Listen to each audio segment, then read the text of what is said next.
오늘 말씀의 제목은 유일하신 구원주이신 예수님이란 제목으로 말씀을 나누겠습니다.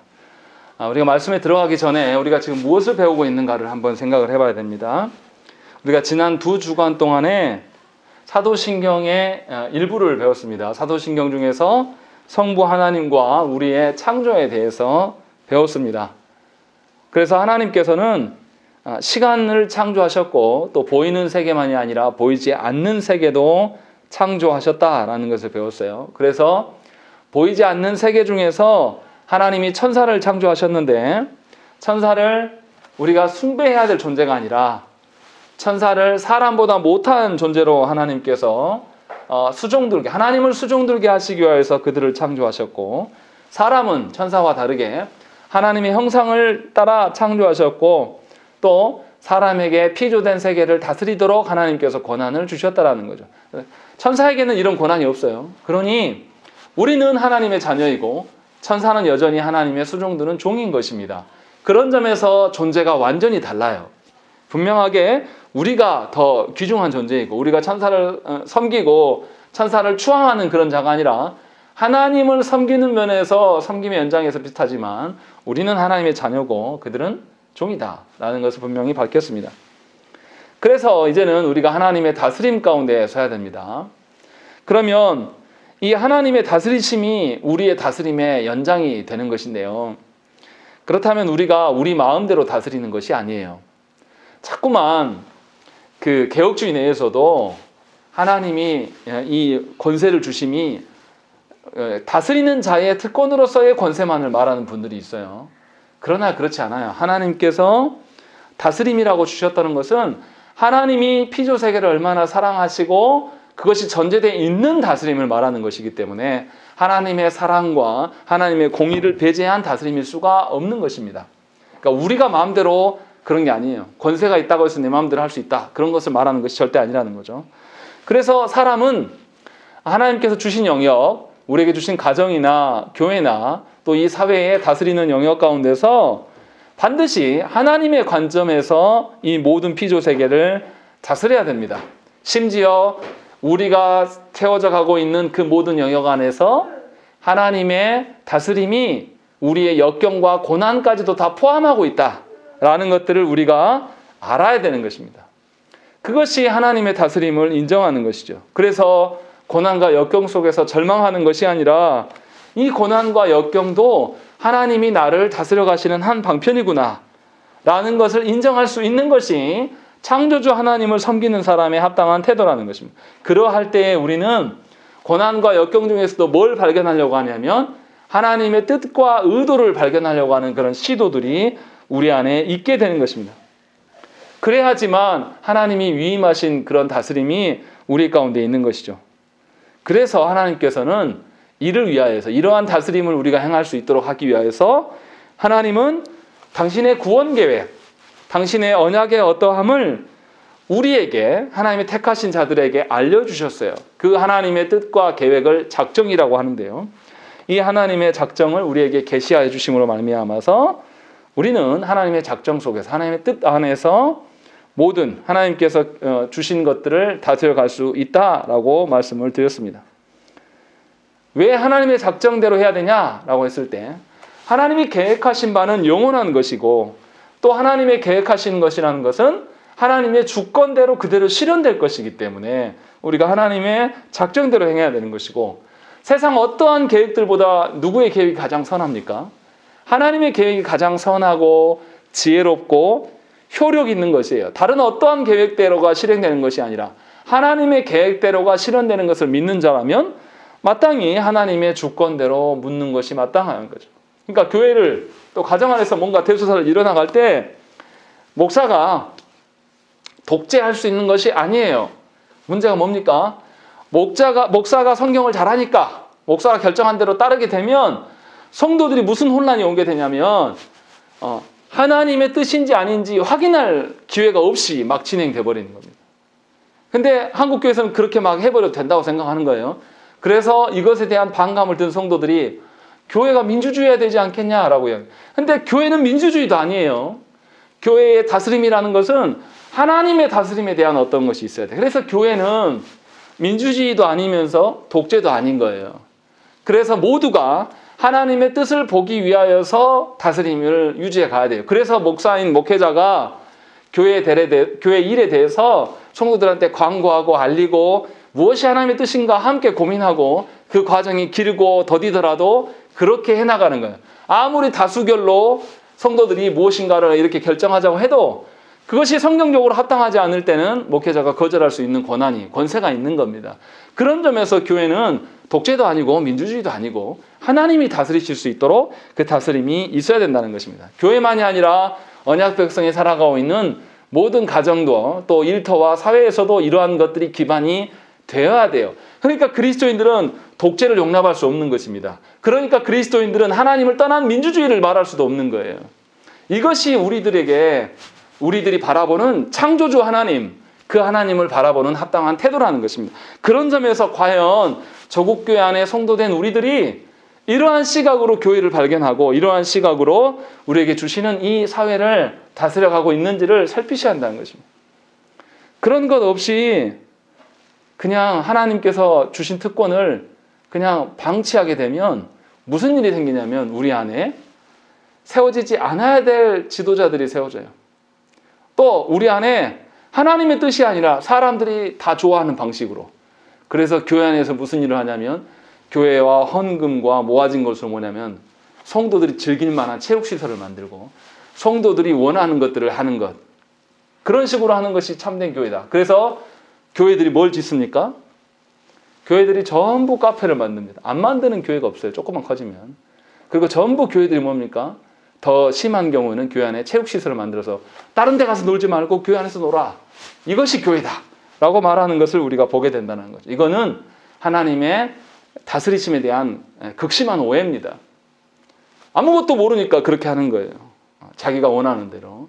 그래서 분명하게 우리 안에 있어야 될 것은 뭐냐면 언약 백성들에게 주시는 다스림의 권한들, 가정을 세우는 일들, 또 사회 안에서 내 직장에서의 일들, 또 교회를 세워가는 일들 역시도 하나님이 주시는 다스림의 특권의 그 영장성에 있음을 우리가 알아야 되고, 그래서 하나님의 주권이 세워지기를 원하는 방식으로 우리가 세워져 가야 되는 것입니다. 그렇다면 내 뜻대로 되어지는 구석이 하나도 없어요. 언약 백성 안에서. 창조주 하나님의 그 다스리심 안에 우리가 서 있다면 내 뜻대로 되어지는 것이 아니라 항상 내 뜻을 제거하고 누구 뜻을 세우는 것이죠? 하나님의 뜻을 세우는데 아주 익숙한 자들이 되어갈 수밖에 없는 것입니다. 그러면 이 사람들이 사회에서 대접을 받겠습니까? 안 받겠습니까? 그리스도인들은 대접받을 수밖에 없어요. 항상 자기 뜻을 낮추고 상대방의 뜻을 존중하는 것이 익숙한 사람들이거든요. 이런 방식으로 그리스도인들이 서야 되는 거예요. 그런데 우리가 그런 존재인지를 살펴봐야 된다는 거죠. 조국교회가 이데올로기나 또 어떤 세상과의 어떤 정부와에서의 관계성에서 얼마나 갈등을 빚고 얼마나 자기 주권을 말하기 좋아합니까? 그런 점에서 우리는 사실 우리 자신을 돌아보면서 정말로 내가 하나님의 다스림을 정말로 특권으로 알고 그 은총 안에서 살기를 원하는 자인지를 저 여러분들이 보셔야 된다는 것입니다. 그래서 하나님의 다스리심 앞에 살아가는 사람은 전 인격적인 변화가, 삶의 변화가 드러난다는 거예요. 내 정서, 내 기분 따라 움직이는 것도 아니고 나의 판단대로 행하는 것도 아니고 내 의지대로 사는 것이 아니라 이 모든 나의 지정의 모든 부분이 하나님과 연계되어 있고 하나님이 함께 하시면 내 의지로는 3일밖에 못하는데 하나님이 함께 하시기 때문에 하나님의 그 뜻이 그대로 실현될 것을 믿기 때문에 내가 3일 이상, 4일, 5일, 6일 이렇게 연장되어지는 나의 의지의 변화가 분명히 발견되어지는 것입니다. 이것이 창조주 하나님을 아는, 하나님이 우리를 섭리해 가시는 하나님으로 아는 것에 성도들의 삶의 유익이라는 것입니다. 자, 그리고 오늘부터는 이제 지난 2주간에 걸쳐서 성부 하나님에 대한 고백들을 했다라면 이제 오늘부터는 성자 하나님과 우리의 구속에 관해서 고백을 다룰 것입니다. 우리가 아까 예배 초두에 우리가 암송했던 사도신경의 내용이 바로 그 내용입니다. 그래서 6가지 조항에 대해서 언급을 하고 있습니다. 이거 중요합니다. 잘 들으세요. 성자 하나님의 이름과 성자 하나님의 이름에 대한 설명들을 해요. 이름이 왜 중요한지를 이제 설명드리겠습니다. 그리고 성자 하나님이 우리를 위하여서 낮아지시고 또 높아지신 부분이 있습니다. 성육신 때문에 낮아지시고 또 부활하심으로 말미암아서 높아지심에 대해서 또 배워갈 것이며, 또 성자 하나님께서 우리를 대신하여서 세 가지 직분을 수행하십니다. 이 삼중직, 선지자, 제사장, 왕으로서의 직분을 우리가 배워갈 것이고, 마지막으로 성자 하나님의 인성과 신성, 이 모든 것에 대해서 우리가 배울 것입니다. 그래서 성자 하나님에 대한 고백은 꽤 길어요. 29문부터 52문까지 우리가 계속 이제 배워갈 것입니다. 그러면 오늘은 무엇을 할 것이냐라는 거죠. 오늘은 성자 하나님의 이름에 대한 언급들을 할 것입니다.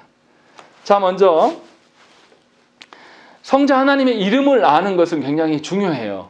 성자 하나님의 이름에 대한 고백, 성자 하나님에 대한 고백, 첫 고백이 뭡니까? 사도신경에서? 안 들려요. 크게 말씀해 주세요. 그 성부 하나님에 대한 고백 말고요. 전능하사 다음에 성자 예수님에 대한 고백 시작하는 부분, 뭐로 시작하죠? 보세요. 예.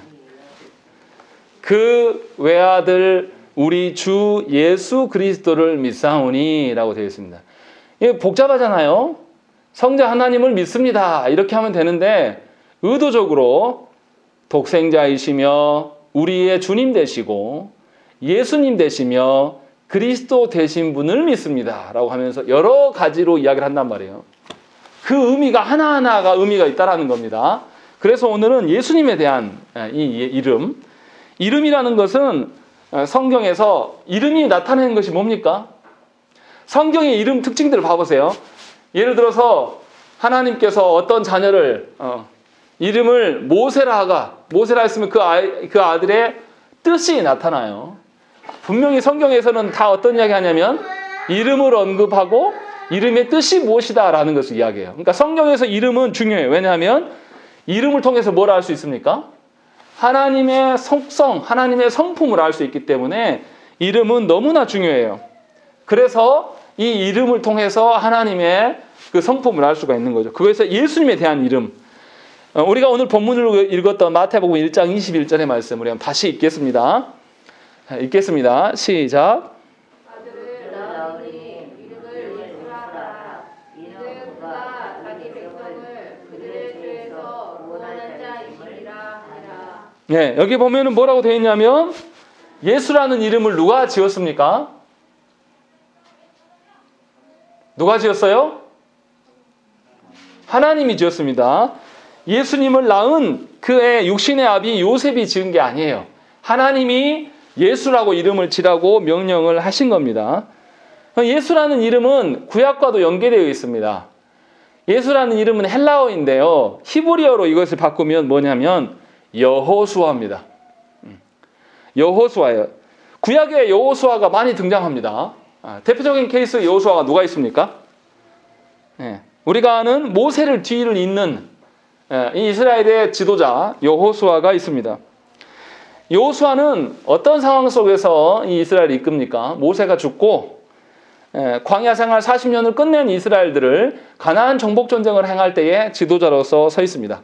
그러니까 이스라엘 백성들이, 구원받은 백성들이 하나님의 약속의 땅에 들어가는 과정을 이끈 지도자예요. 또 다른 여호수아가 또 구약에 있어요. 그 대표적인 인물이 포로기에서, 바벨론 포로기에서 돌아왔을 때의 대제사장 여호수아가 있습니다. 그래서 이 여호수아에 대한 기록은 성경에 에스라와 느헤미야와 또 학개와 스가랴에 다 나와요. 그런데 에스라와 느헤미야에서는 여호수라고 나온 게 아니라 예수와 이렇게 표현되어 있습니다. 약간 표기가 달라요. 그런데 같은 사람입니다. 그래서 분명하게 이스라엘이 포로 귀환, 바벨론으로부터 포로를 돌아올 때에 그 이스라엘의 재건에 함께 동참했던 대제사장 여호수아에 대한 언급이 나타나요. 학개에서 어떻게 이야기하냐면 이제 이스라엘 백성들이 1차 포로로 돌아오는데 다 돌아옵니까? 다 안 돌아와요. 그 중에 일부만 돌아와요. 왜 안 돌아옵니까? 바벨론에서 이스라엘이 노예로 폭정해서 괴로운 삶을 산 것은 아니에요. 바벨론과 또 메데와 바사와의 페르시아의 그 왕들은 어떻게 했습니까? 우리가 잘 아는 다니엘이 네 나라를 다 섬겼어요. 거기에서 하층민으로 괴로운 삶을 산 게 아니라 왕 바로 밑으로 아주 권력을 잡은 자란 말이죠. 그러니까 이스라엘 백성들이 그 땅에서 살만한 거예요. 그러니까 안 돌아와요. 그래서 극소수만 돌아옵니다. 추정하기로는 100만 명 정도가 이스라엘 백성들이 살았을 텐데 약 4만만 돌아왔을 것이다. 이렇게 추정을 해요. 그러니까 아주 적은 사람만 돌아온 거죠. 돌아와서 보니 이 가나안 땅이, 이 예루살렘이 어떤 지경이냐면 다 폐허가 되어 있고 예루살렘 근처에 이민족들이 살고 있고 또 같은 동포가 잔존해 있더라도 협력을 안 해요. 그러니까 돌아와서 이 예루살렘을 복원하고 또 성전을 다시 복원해야 되는데 이게 잘 안 된단 말이에요. 그리고 성전을 복원하려고 진행을 하는데 방해꾼들이, 왜냐하면 과거에 이스라엘이 예루살렘을 다시 회복하게 되면 그 땅에서 마음대로 살았던 사람들이 자기들이 불리해질 거 아닙니까? 힘세지면. 그래서 이것에 대한 반대가 있어요. 심지어 같은 동포들도 반대한단 말이에요. 이런 낙심한 상황 중에서 여호수아가 뭐냐면 이 성전에 멈춰진 것에 대해서 잘못된 것을 지적하고 하나님으로부터 환상을 받아서 이스라엘의 회복을 전달해주는 역할로 여호수아가 등장합니다. 그래서 이 여호수아가 무엇을 이야기하냐면 하나님의 구원하심과 하나님의 회복을 알려주는 여호수아로 등장하는 것입니다. 그러니까 모세의 후대를 이어지는 여호수아나 이 대제사장 여호수아나 둘 다 자기 백성 이스라엘을 구원한 것과 연결되어진 인물이다라는 것을 알 수가 있는 거죠. 그러나 이들이 이뤄놓은 구원이 완전히 완성된 구원이냐라고 했을 때는 그렇지 않아요. 왜냐하면 이 모세를 잇는 지도자 여호수아가 가나안 정복 전쟁을 완성을 했습니까? 못했습니까? 못해요. 또 이 대제사장 여호수아가 바벨론부터 돌아와서 예루살렘을 완전히 회복시키냐? 그러지도 못합니다. 무슨 말이냐면 이들이 구원을 위한 하나님의 도구로 쓰인 것은 맞지만 아직 불완전한 것들을 보여줘요. 그래서 히브리서 기자는 이들을 향해서 뭐라 그러냐면 히브리서 4장 8절부터 9절 말씀에 만일 여호수아가 그들에게 안식을 주었더라면 그 후에 다른 날을 말씀하지 아니하셨으리라. 그런즉 안식할 때가 하나님의 백성에게 남아있도다 라고 말하는 거죠. 그러니까 이 구약에 나타난 두 여호수아가 드러내고자 하는 것은 뭐냐면 하나님의 구원이 있다. 그 구원의 날이 멀지 않았다. 그리고 그 구원의 날을 바라봐라. 진정한 메시아가 오실 것이다. 라는 것을 보여주기 위한 자들이에요. 분명하게 이 두 여호수아를 통하여서 이스라엘에게 희망을 주고 하나님께서 안식을 주는 것은 사실이에요. 그런데 완전한 안식을 이룰 때가 아직은 이르지 못하였고 분명하게 하나님의 완전한 구원을 이루실 분, 하나님의 구원 사역을 베푸실 그 일들이 이제 있을 것이니 그것을 바라보고 소망해라 라는 그 용도로 쓰이고 있는 것이죠. 그러니까 구약의 여호수아, 이것을 헬라어로 바꾸면 예수가 되는데 이 예수님이 그 여호수아, 구약의 여호수아가 드러내고자 했던 궁극적인 것이 바로 예수님이다 라는 것을 알려주기 위해서 동일한 이름을 쓰고 있는 겁니다. 너무나 쉽게 뻔히 주님을 드러내고 있구나 라는 것을 알 수 있도록. 그러면 이제 구약의 신구약 모두가 예수 그리스도를 향해 있다라는 것을 이제 우리가 알 수가 있어요. 그러면 예수께서 이루신 구원이 도대체 무엇이냐라는 거, 이게 굉장히 중요한 겁니다. 예수님이 이루시는 구원을 알아야지 그 구원을 우리는 적용하지 않겠습니까? 근데 이것은 앞에서도 했어요. 우리가 예수님이 이루신 순종 두 가지가 있죠. 뭡니까? 예수님이 이루신 순종 두 가지요. 수동적 순종과 능동적 순종이에요. 수동적 순종이 뭐라고 그랬죠? 하나님께 불순종했기 때문에 마땅히 처벌받아야 될 순종을 말하는 거예요. 그리고 능동적 순종은 뭡니까? 하나님께서 인류를 창조하시고 죄 없을 때 하나님께서 아담에게 뭐라고 한 거죠? 하나님의 계명을 지켜라. 하나님이 말씀해 주신 대로 이 피조 세계를 정복하고 다스려라 라고 주셨던 이 순종이 주님이 다 이루신 거죠. 이것을 다 이루었을 때의 구원이라고 말하는 거예요. 그러니까 예수께서 이루신 구원이라고 할 때 첫 번째는 죄의 세력으로부터의 구원이에요. 우리가 범죄함으로 말미암아 죄의 종노릇하고 거기에서 끌려가 사는 이것에 대한 하나님의 심판으로부터의 구원이에요. 그래서 하나님께서는 요셉에게 아들을 낳을 것이며 그 아들의 이름을 주실 때에 뭐라고 그러냐면 자기 백성을 죄에서 구원할 자이다 라고 분명하게 말씀을 하신다는 것입니다.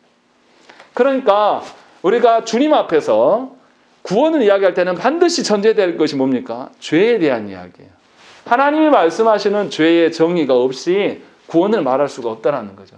그런데 너무나 안타깝게도 조국교 안에서는 성도들이 죄에 대해서 무관심해요. 죄에 대해서 굉장히 사소하고 약한 것으로 치부합니다. 그게 죄의 본성이거든요. 하나님 앞에서 지은 죄를 어떤 식으로 설명하려고 그러냐면 그럴 수도 있지. 나는 몰랐어요. 몰랐으니까 이거 죄가 별로 큰 거 아니잖아요. 성도들에게 계속 제가 성경 공부를 가르치면 항상 성도들이 말하는 게 회개하는데 열심히 내는 게 아니라 아니 나는 몰랐단 말이에요. 이 말 한다면. 몰랐다고 하고 싶은 이야기는 뭡니까? 내 죄 그렇게 안 커요, 목사님. 내가 몰라서 그런 것뿐이지 알았으면 안 그랬을걸요? 하면서 자기 죄를 덮고 축소시키는데 굉장히 능해요. 이렇게 자기 죄를 축소시키는 사람이 예수 그리스도의 구원하심에 대한 그 죄의 그 크기와 그 죄의 놀라움에 경탄하겠습니까? 자기 죄가 없는데 자기 죄를 축소시키고 별것도 아니라고 생각하는 사람이 주님이 이루신 구원을 감격하면서 기쁘게 받겠습니까? 그럴 수 없는 거예요. 그래서 분명하게 하나님께서는 예수 그리스도께서 이루실 그 구원에 대해서 분명하게 요셉에게 자기 백성을 죄로부터 구원할 자이다 라는 것을 알려주었다는 것입니다. 그래서 하나님의 진노가 얼마나 큰 것인가, 하나님의 진노를 일으킨 우리의 죄악은 더더욱 얼마나 큰 것인가, 이것에 대해서 분명히 우리가 알아야 돼요. 이 모든 것을 어린 양 대신 주께서 다 감당하셨다라는 측면의 구원 한 가지. 두 번째는 아까 말씀드렸던 능동적 순종. 하나님께서 명령하시는 것을 따르고 하나님께서 주신 사명대로 하나님을 섬기기 위한 구원이에요. 그래서 예수님께서는 어떻게 하십니까? 하나님 나라를 가르치셔요. 제자들에게. 하나님의 말씀을, 또 성령께서 그 나라를 이루실 때에 어떻게 이루실 것인가. 그래서 우리가 하나님 이루실 나라를 할 때 우리 그 찬양 옛날에 복음서가 사막에 뭐죠? 제가 가사가 생각 안 나네요. 네. 사막에 샘이 맞나요? 예, 아무튼 꽃이 피고 향기 나는 그 나라가 되면은 꽃동산들이 사자와 어린이와 함께 뛰놀고 이런 하나님의 나라를 하나님 이루실 것이다. 그 나라를 위하여서 저와 여러분들을 하나님을 순종하면서 섬기는 자로 우리를 부르신 것이다. 그래서 우리는 사명자다라는 전제를 깔고 그 찬양을 하는 거죠. 그래서 분명하게 우리가 하나님으로부터 온전히 섬길 수 있도록 우리의 죄책과 오염의 문제를 주께서 제거하시고 하나님께서 명령하신 그 율법의 성취를 우리에게 보이신 거예요. 그래서 우리는 다른 제사장이 필요가 없어요. 다른 제물이 필요 없는 겁니다. 누구만 있으면 돼요? 예수 그리스도 안에서 이 두 가지가 다 해결이 되는 겁니다. 그럴 때에 우리는 진정으로 다시 회복되는 거예요. 하나님의 소유가 되고 우리는 하나님의 거룩한 백성이 되고 하나님의 제사장 나라로서 우리가 서게 되는 것입니다. 그래서 히브리서 7장 25절 우리가 항상 참회 기도하고 나면 제가 읽는 그 본문, 그러므로 자기를 힘입어 하나님께 나아가는 자들을 온전히 구원하실 수 있으니 이는 그가 항상 살아계셔서 그들을 위하여 간구하심이라 라는 것입니다. 우리의 간절함과 우리의 어떠함으로 회개되어지는 게 아니라 누가 하셨기 때문에 주께서 그 일들을 과거에 하셨고 또 현재적으로 주님이 어디에 계십니까? 하늘에 오르사 하나님 우편에 앉으셔서 뭐 하십니까? 우리를 위하여서 계속 간구하시거든요. 그 주님이 있기 때문에 우리는 그리스도로 말미암아서 구원을 말할 수가 있는 것이죠. 그래서 우리의 수동적인 순종, 능동적인 순종의 그 모델링을 어디에서 찾아야 됩니까? 그리스도 안에서 찾아야 되는 거죠. 그리스도 안에서 소망을 가져야 되는 거예요. 그러니까 우리가 하나님을 섬길 때에 내 생각대로, 내 마음대로 이 정도 하면 되겠구나라고 해서 드리는 것이 아니에요. 아까 딸아이가 헌금을 잘못해가지고 저한테 혼나면서 제가 말했던 부분도 그 부분이에요. 딸아이에게 이제 저희가 헌금 안 주거든요. 네 용돈에서 네가 주정헌금 해라 라고 하면서 줬는데 이제 아이가 동생의 생일이 있으니까 써야 될 돈이 생기니까 이것을 다 5,000원씩 하는데 다 못한 거죠. 자기 생각에는 동생 생일도 중요하니까. 그런데 이제 아빠가 불러서 아니 너 쓸 거 있어도 네 쓸 거 포기하고 하나님께 드려야 돼. 그것이 마땅한 그것이 하나님 앞에서 서는 거다라고 가르치는 거죠. 그래야지 아이들이 자녀들이 하나님이 베푸신 구원 안에서 사는 법을 포기하지 않습니다. 헌금도 그런 식으로 해야 된다라는 것들을 이제 가르치는 거죠. 그래서 분명히 우리의 모든 구원의 어떠함은 그리스도 안에 있다라는 것을 분명하게 이야기를 하고 있는 것입니다. 그런데 이제 여기서 기억해야 될 게 그래서 모든 택한 자들이 유일한 구원처는 예수님만이다라는 고백이 반드시 필요합니다. 예수님 아닌 다른 것을 예수님을 떠나서도 구원을 노래할 수 있다라고 하면 이젠 우리는 더 이상 주께서 베푸신 것들을 존중하지 않게 돼요. 그래서 조국 교환에 예전에 저 어렸을 때 제가 본 신앙인들은요 얼마나 예배를 존중했는지 몰라요. 심지어 예배를 드리는데 목욕을 싹 하고 와서 예배 드리는 분도 있고요. 다리미로 다려가지고 헌금하시는 분도 많았고요. 또 옆 교회에 늘 말씀드리지만 말씀 사경회가 있다면 눈밭을 치우고도 가요. 얼마나 존중합니까? 세상의 다른 어떤 일보다 주님께 나아가는 것을 가장 최선으로 여기는 분들이 성경은 잘 몰랐어요. 그분들이 그리스도의 능동적 순종이 어쩌고 뭐고 이거 어떻게 알겠습니까? 근데 그분들에게 있는 건 뭐냐면 우리의 구원은 예수님밖에 없다. 그래서 아주 단순한 찬양을 불렀어요. 예수님 찬양, 예수님 찬양. 이거밖에 몰랐어도 우리보다 더 확실하게 지금 조국교회 안에 있는 성도들보다 더 확실하게 우리의 구원처이신 유일하신 그분이 예수입니다. 라는 고백들은 분명히 있었다라는 거죠. 근데 우리에겐 그게 없어요. 그래서 사는 방편에서 주님 아니어도 되는 것입니다. 주님께 매어 달려서 어떻게 살 것인가 고민하고 이렇게 기도하는 것이 아니라 우리는 어떻습니까? 어디에다가 얼마를 투자하고 내가 이 집을 어떻게 사고 우리 자녀들을 어디 학교에 보내고 어디 학원에 보내고 어떻게 이 고민은 정말 잘합니다. 시키지 않아도 하루 종일 그 고민하면서 살아요, 부모들이. 그런데 주님 앞에서 떨어져 나가지 않기 위한 그런 고민들이 우리에게 없다라는 것입니다. 주님은 뭐라고 그랬습니까? 요한복음 15장 5절 말씀에 나는 포도나무요 너희는 가지라. 그가 내 안에 내가 그 안에 거하면 사람이 열매를 많이 맺나니 나를 떠나서는 너희가 아무것도 할 수 없음이라 라고 말씀하시죠. 분명히 주님이 우리한테 뭐라냐면 나를 떠나서는 너희가 아무것도 아니다. 아예 생명조차도 없다 라고 말씀하셨다는 거예요. 근데 이 말씀을 우리는 너무나 가볍게 여긴다는 것이죠. 그래서 우리가 기억해야 될 게 우리의 유일하신 구원주 되시는 분이 예수님인가? 라는 것을 물어보셔야 돼요. 정말로 여러분들이 인생을 살아가면서 괴롭고 고난이 있을 때 예수님 한 분만으로 위로가 되고 예수님 한 분만으로 여러분들의 소망이 되고 예수님 한 분만으로 여러분들이 만족이 되는가? 라는 이 중심이 굉장히 중요해요. 교리적으로 뭐 수동적 순종이 능동 순종이 뭐 이런 거 아는 것도 중요하지만 이것이 되지 않으면요 다 필요가 없어요. 그것을 지금 이야기를 하고 있는 겁니다. 너무 중요한 이야기죠. 자, 그리고 그래서 무슨 이야기를 하냐면 이어서 유일한 구주 외에 다른 어떤 것도 우리에게 더할 수 없다. 더해도 유익이 없다라는 고백들이 이제 계속 이어지는 것입니다. 많은 성도들이 어떻게 합니까? 예수 그리스도를 유일한 구원주로 여기는데 굉장히 더뎌합니다. 그래서 자기들의 노력과 열심에 집중해요. 그것이 구원을 이룰 수 있는 것처럼 이야기하는 것입니다. 그런데 이것이 우리 시대만 있었던 게 아니에요. 로마 교회 안에서도 이것이 있었습니다. 예수님께 나아가지 않고도 다른 분들께 기도할 수 있다라고 생각해요. 그게 뭐냐면 전에 말씀드렸잖아요. 성당 가면 뭐가 있다고요? 성당 가보면 잘 봐보세요. 이렇게 앞으로 나오면 신부가 주교가 서서 하는 그런 장소가 있는데 돔이에요. 돔. 여기 동그랗게. 그 위에 4명이 그림 그려져 있습니다. 항상 4명이 마리아와 그 성인들 4명이 있어요. 어떤 데마다 약간씩 달라요. 어떤 성인이 막 바뀌어요. 그래서 이 성인, 주님 앞에서 바르게 산 사람 성인들한테 기도를 하면 이 성인들이 하나님께 쌓아놓은 그 하나님 나라의 열매, 공덕들이 누구에게 온다? 나에게 온다라고 믿은 거예요. 그래서 이들이 어떻게 하냐면 마리아에게도 기도를 해요. 그래서 로마 교회 신자들은 지금도 뭐 합니까? 성당에 딱 나가면 어디부터 가요?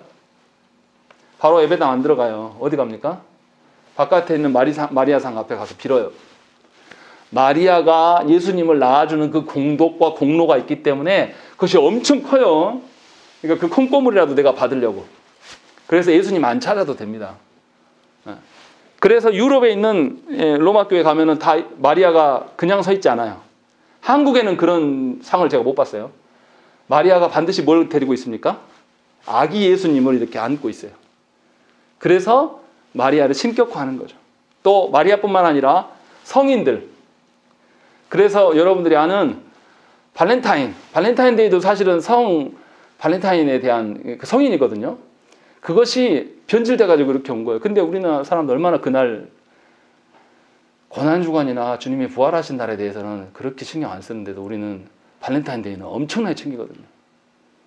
제정신이 아닌 거예요, 그리스도인들이. 그런 것들이 우리 안에 있다는 거죠. 또 이런 공로를 위하여서 로마 교회에서는 뭐 했냐면 면벌부를 팔았어요. 면죄부를. 내 죄를 예수님이 담당하는 거 말고 내가 헌금을 많이 하면 이 면죄부 가격이 얼마인데 요만큼 당신이 헌금을 하면 내가 면죄부 이거를 이 종이 표딱지를 당신한테 딱 팔면 그 사람은 이제 죄로부터 자유하게 되는 이런 방식으로 종교를 남용했습니다. 그래서 지은 성당이 지금은 이탈리아에 있는 로마에 있는 베드로 성당이에요. 그렇게 해서 수많은 사람들을 속여가면서 지은 거예요. 또 그런 것만 있는 게 아니라 여러분들 우리가 조국교회에서 많이 쓰잖아요. 성지순례라는 단어. 그때 만들어진 거예요. 예수님이 태어난 그 동네에 가는 것, 이거 성지순례 하고 오면 뭐냐면 이 사람에게 구원의 공로가 생기는 거예요. 그래서 성지순례라는 단어는 정말 나쁜 단어인데도 우리는 그대로 써요. 성지순례 저는 안 가봤는데 가보신 분들이 그러더라고요. 예수님 태어난 장소 정확히 알 수 있습니까? 베드로가 하나님께 부름받은 그 산 여러분들 알 수 있어요? 근데 성지순례 가면 있습니까? 없습니까? 있어요. 거기래요. 이거 누가 만들어 놓은 겁니까? 장사꾼들이 만들어 놓은 건데 한국 기독교인들이 가서 제일 좋아해요. 거기 가서 막 거기서 눈물 흘려요. 아니 주님이 예수 그리스도께서 한 번도 떠나신 적이 없고 우리와 늘 함께 이 대한민국 땅에 있을 때는 눈물도 콧물도 안 흘리다가 그 땅에 장사꾼들이 거짓말로 만들어 놓은 그 신의 산 모세가 하나님께 불려간 그곳에서 내가 기도하고 왔다 하면서 자랑한단 말이에요. 뭐 하는 겁니까? 주님이 우리의 구원자 되심을 인정하는 것입니까?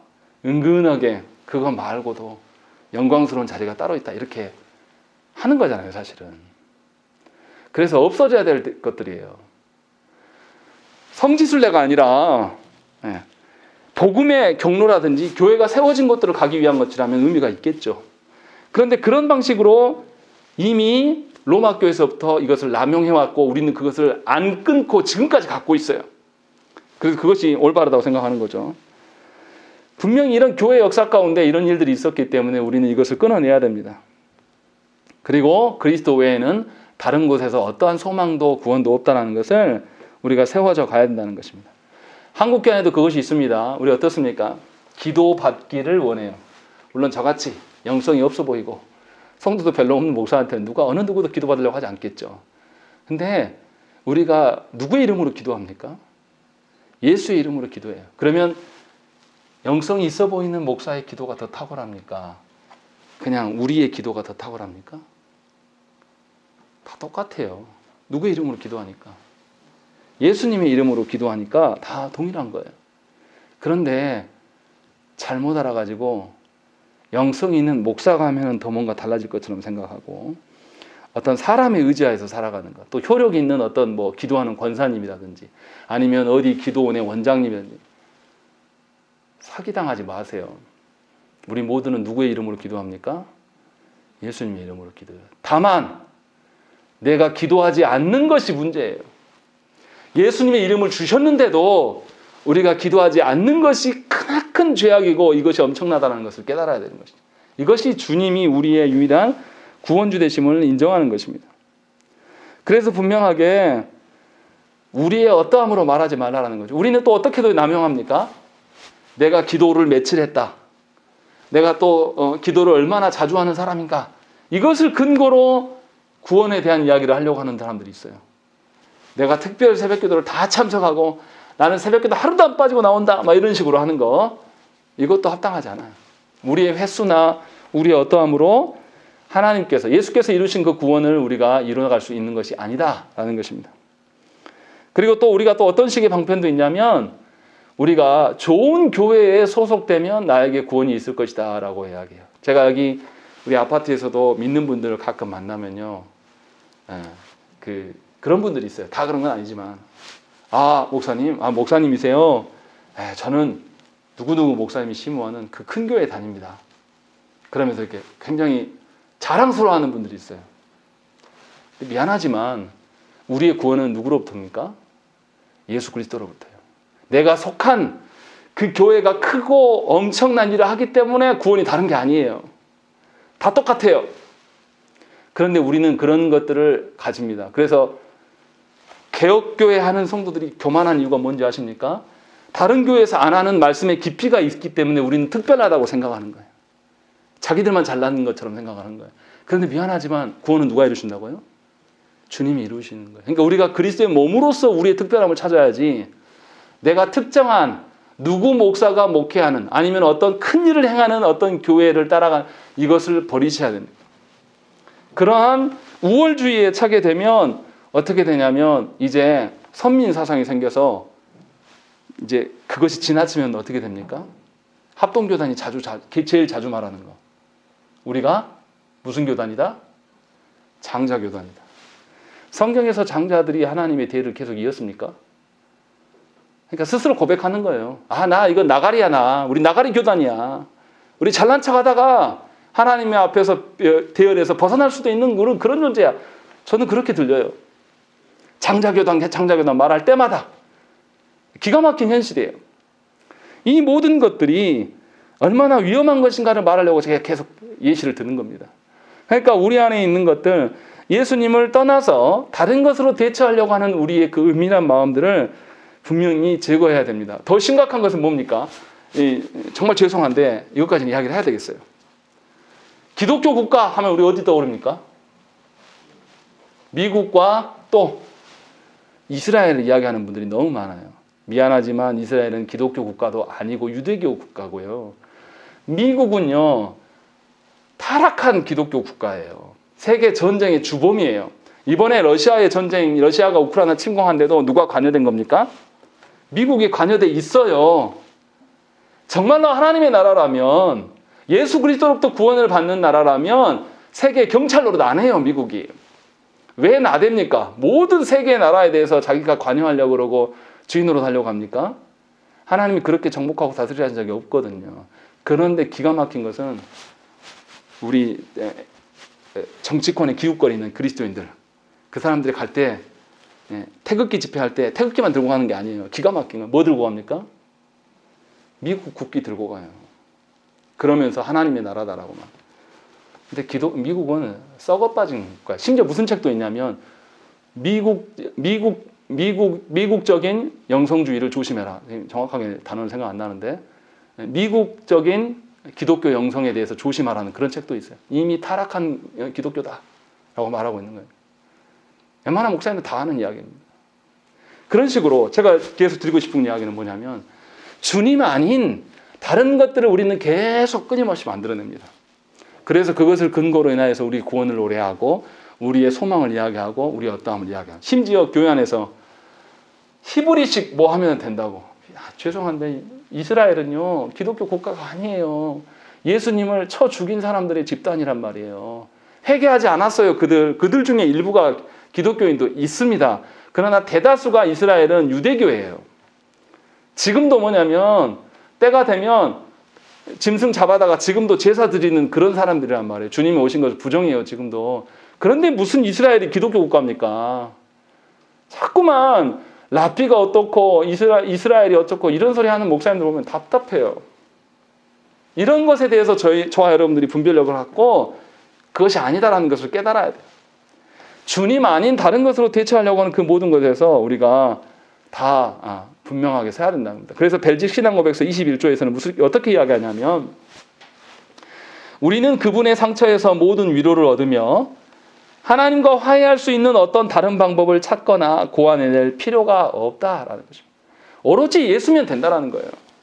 오로지 예수 안에서 우리가 위로받고 우리가 하나님과 화해할 수 있는 모든 방편도 주님이면 족하다라는 것을 벨직 신앙고백서에서 이야기를 하고 있고, 22조와 30문에서도 계속 무슨 이야기냐면 그리스도께서 우리를 다 만족하게 하실 것이다라는 고백들을 계속합니다. 그래서 우리가 기억하셔야 될 것, 우리가 너무 뻔히 아는 것인데 너무나 쉽게 간과하고 속는 것이 뭐냐면 우리의 구원이 누구로부터 인간한 것이냐, 오직, 그냥이 아니라 오직 예수님 때문이다라는 이 말씀을 잘 기억을 하셔야 돼요. 사람을 의존해서도 안 됩니다. 여러분들의 예배 행위를 내가 부지런히 했다고 해서 그것도 의존해서도 안 돼요. 또 어떤 영성이 있는 누군가에게 기도를 받아도 된다고 생각하는 것도 안 돼요. 여러분이, 우리 각자가 하나님께 붙들려 있기를 소망해야 돼요. 우리 자녀들을 바라보면서 기도하지 말라는 뜻이 아니라 우리 자녀가 스스로 주님을 찾을 수 있도록 우리가 가르쳐야지, 내가 막 기도해줬기 때문에 자녀가 달라질 거라는 생각을 버리시라는 거예요. 그 생각을 갖고 있으니까 자녀를 못 놓는 거예요. 품 안에서. 언제까지 붙들고 있어요? 자녀가 어른이 되고 장년이 되어도 그건 못 나요. 계속 그러면서 아예 대놓고 이야기하는 거죠. 부모는 자녀 못 놓는다고. 주님을 부인하는 거예요. 주님이 계시니까 자녀가 나한테 하나님 주신 거고요. 주님이 계시니까 이 자녀가 내가 의도하지 않았는데도 잘 큰 부분이 있어요. 주님이 계시니까 이 자녀의 입술 속에 그나마 하나님에 대한 이름도 언급을 하고 있는 거예요. 우리가 어떻게 해서 된 게 아니란 말이죠. 그것에 속지 말라는 거예요. 그래서 다시 말씀드리지만 우리가 구원 공동체지 않습니까? 교회 안에서 어떤 혈통이 지배돼야 돼요? 그리스도의 피로 인한 혈통만이 지배돼야 돼요. 교회 안에. 그것만이 존재해야 되는 것입니다. 사람의 어떤 혈통의 관계가 아니라 진정으로 하나님이 주시는 공동체가 될 수 있도록 오직 예수 그리스도 안에서 구원이 있음을 정말 여러분들의 모든 삶의 면면에서 고백되어 주시기를 간절히 축원합니다. 함께 기도하겠습니다.